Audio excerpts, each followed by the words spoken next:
Sunyi itu menurut saya itu suara sedang sembunyi. Oh, suara sedang sembunyi karena nggak ada kedengaran. Sebenarnya ada suara, tetapi dia lagi sembunyi. Suara apa itu? Ya suara hati tadi.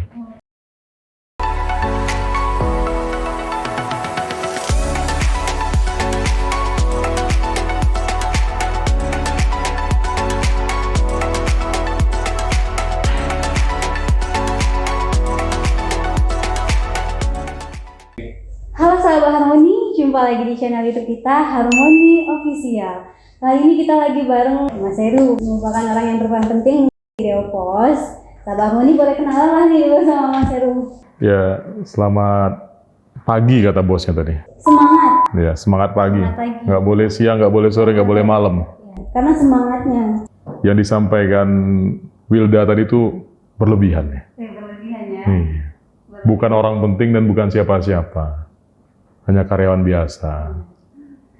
Yang apa ya, kerja di bawah perintah.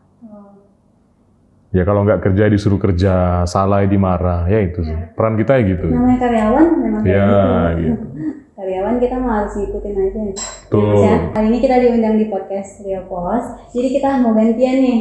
Jadi udah pengen ngulik mengenai founder kita, Cak Moko misalnya. Sebelumnya kan menjadi teman lama ya di kantor lama gitu di dunia jurnalis. Bagaimana sih Mas tentang Cak Moko itu sendiri? Apa sih yang Mas tahu tentang kepribadian dari Cak Moko itu? Oke, yang pertama memang ini gedung bekas gedung Reopos ya. Tapi sebenarnya sekarang jadi kantornya Rio TV. Nah itu. Yang kedua, kalau sosok Cak Moko tadi. Kalau secara pekerjaan, itu kami nggak pernah bareng. Oh, nggak pernah bareng? Nggak pernah bareng. Tapi beliau ini senior saya. Senior di berbagai bidang. Kalau saya menganggapnya ya salah satu guru lah. Saya juga banyak belajar ke beliau itu tentang jurnalis itu seperti apa. Karena basic kita di dunia jurnalis. Saya juga belajar kehidupan kepada beliau juga seperti apa. Ya begitu. Kalau ditanya kami sering jumpanya di mana, ya di teras masjid. Sama-sama pencinta kopi di tengah malam. Ada yang kurang? Apa itu? Ah iya.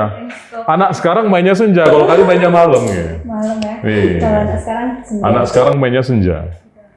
Banyak yang jadi budak-budak saja ya kan. Kalau kami mainnya malam. Kalau malam itu suasananya lebih sunyi, lebih sepi, suara jangkrik itu kedengaran. Sunyi itu menurut saya itu suara sedang sembunyi. Oh, suara sedang sembunyi karena nggak ada kedengaran. Sebenarnya ada suara, tetapi dia lagi sembunyi. Suara apa itu? Ya suara hati tadi. Jadi memang yang diminum segelas kopi, tapi isinya seluas samudera gitu. Wow, luar biasa. Nggak percaya? Enggak. Coba Karena nanti. belum ngerasain. Coba Kita nanti. nggak bisa ngomong hal itu terjadi di diri kita kalau kita belum ngerasain, bener nggak? Kalau tengah malam itu, kalau kita ngobrol dengan teman, itu asik. Mulai membahas masalah kejadian siang tadi, rencana besok hari, kejadian yang akan mungkin terjadi seminggu, 2 minggu, 10 tahun, 20 tahun, dan bahkan tak terdeteksi. Mulai membahas masa lalu yang pernah ada, cerita-cerita luka, cerita duka, itu dibahas semuanya di sana. Nah, lanjut mengenai ngobrol tengah malam bareng Cak Moko tadi. Ngobrol apa aja sih tentang kehidupan kah, politik kah, atau? Jadi banyak ya, mungkin karena basic kami ya sama-sama dari keluarga yang sederhana, sama-sama dari yang tidak punya apa-apa. Jadi kalau beliau itu kan secara umur ataupun pengalaman hidup kan lebih banyak. Jadi saya sering ngobrol dengan beliau itu ya, lebih banyak mendengar sih. Lebih banyak mendengar. Jadi pelajaran-pelajaran pengalaman-pengalaman kehidupan yang beliau sampaikan itu jadi pelajaran bagi saya sih sebenarnya. Jadi di situ. Jadi kalau menurut saya selain sebagai seorang abang, mas, teman, sahabat, beliau senior dan juga guru sih. Banyak sih pelajaran-pelajaran yang kadang-kadang gini, seperti yang dia sampaikan tadi, hidup itu kan sifatnya tetap berlalu dia. Kita tidak bisa menahan pergerakan usia kita. Karena waktu kan sifatnya berputar, tidak mungkin berubah, tidak mungkin berulang lagi. Jadi ada kalanya kita masuk ke suatu lubang dan kita tidak bisa menghindar. Nah, bagaimana caranya bisa selamat tapi dengan tetap melewati lubang itu. Nah, saya belajar dari beliau. Wah, berarti gimana caranya menghadapi masalah? Ya, bisa dari menghadapi masalah. Bagaimana bisa bangkit lagi? Ya, karena mungkin beliau lebih lama hidup, tentu lebih banyak yang dirasakan gitu. Semakin tua seseorang kan semakin banyak pengalaman hidup. Kalau di kantor ngata-ngatain Mas Moko tua nggak marah dia? Hah? Nggak marah dia? Itu udah sengaja loh ngecat rambut biar kelihatan muda. Masih dikatain tua itu gimana? Tapi memang kocak sih kalau Bapak setahu yang kita rasain selama di kantor ya, dia ngerasain kita tuh seperti tim. Jadi tidak ada memberi batasan antara atasan dengan bawahan. Gitu itu asik-asiknya, jadi asik ngobrol, asik bercanda gitu. Gak ada kayak kesenjangan. Gitu. Satu hal yang saya pelajari dari beliau itu selalu bersikap tawadu. Tawadu itu artinya merendah. Justru saya dengan orang yang begitu harus hati-hati. Kenapa? Karena sifat dasar dari manusia itu kan suka dipuji, suka meninggi. Itulah sifat dasar dari manusia. Dan kita ini mengalami unsur itu juga. Kadang-kadang kalau kita jarang ngobrol dengan diri sendiri, jarang diskusi tengah malam yang sepi, bisa begitu. Setiap jumpa orang, bawaannya udah. Unggul gitu ya. Pengen melihatkan semua kemampuan yang ada di diri. Ini bukan perkara unggul-unggulan sebenarnya sih. Ini perkara adab ataupun karakter. Adab sih, lebih itu ada. Islam itu mengajarkan hubungan antar sesama itu yang saling menghargai. Kalau pernah nonton film Godfather gak? Godfather. Nggak pernah lah ya, tahun sekian bulan itu film mafia yang sequelnya 3 kali gitu. Ada kutipan dari bos besarnya tadi itu yang menarik gitu. My life is so simple, dia bilang. Hidup gitu sederhana. You treat me good, I treat you better. Kau perlakukan aku baik, aku akan memperlakukanmu lebih baik. Yang begini-beginilah yang banyak saya pelajari dari beliau sebenarnya.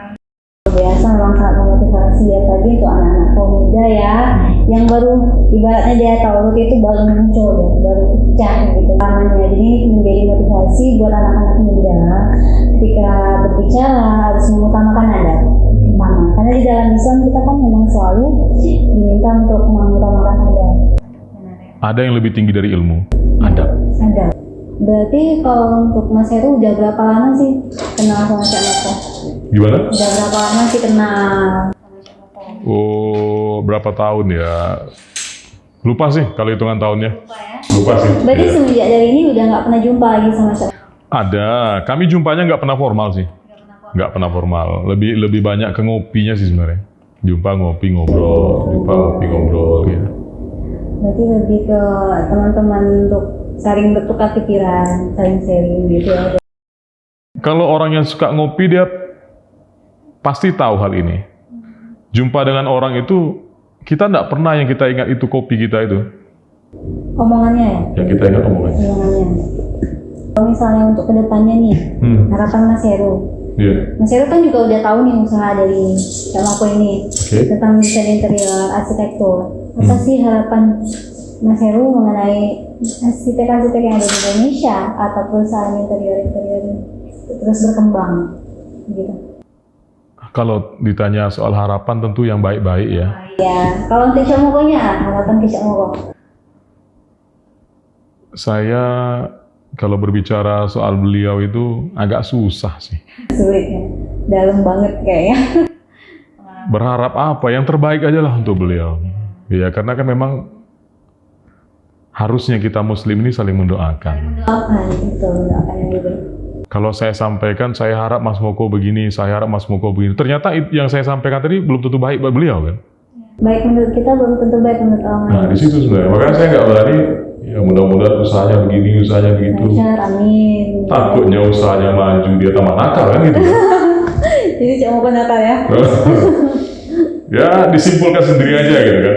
Jadi ya mudah-mudahan yang terbaik untuk beliau. Amin. Berkah usahanya, sehat hidupnya, dan sejahtera anggotanya. Gitu. Semoga. Ya. Apa sih harapan Mas Heru untuk anak-anak muda sekarang gitu? Atau apa sih pencerahan yang pengen Mas Heru sampaikan buat kami nih, anak-anak muda? anak muda ini sekarang terlalu banyak ngobrol di medsos dan terlalu banyak ngobrol dengan temen. Coba ngobrol sendiri. Oh, balik ke yang awal tadi ya, ngobrol sendiri yang bikin bingung. Ngobrol sendiri, bumbunya kopi, momennya di malam hari. Waduh, berat banget. Ya lah gitu ya, Sahabat Harmoni. Terima kasih Sahabat Harmoni yang udah nonton. Terima kasih Mas Iya, Rewo. sama-sama. Terima kasih. Cerita motivasi terus mengenai Terima kasih, Sahabat juga. iya. Terima kasih juga udah undang kami juga di FTV. Sahabat Harmoni, jangan lupa untuk selalu support YouTube kita. Jangan cara like, komen, dan subscribe channel YouTube kita di bawah ini. Sampai jumpa di konten YouTube kita selanjutnya. See you.